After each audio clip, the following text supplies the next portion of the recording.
Hey guys, in this video I'm going to ask for your help to help identify a sound coming from behind the center console area, the whole dashboard area.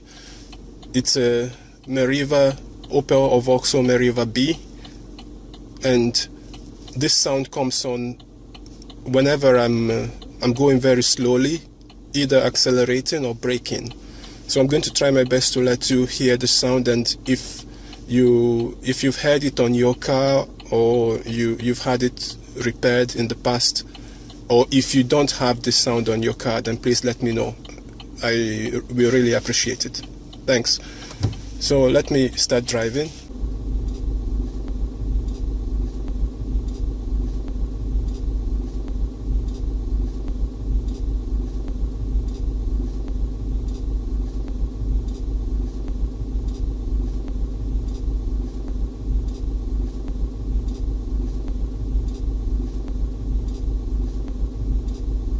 You heard that? Progressively getting slower. So I don't know if something is spinning and is connected to the car's movement forward. You know, the tires turning or something, but it's coming from behind this dash. I hope to get any help you can provide. Thanks. Have a nice day or night.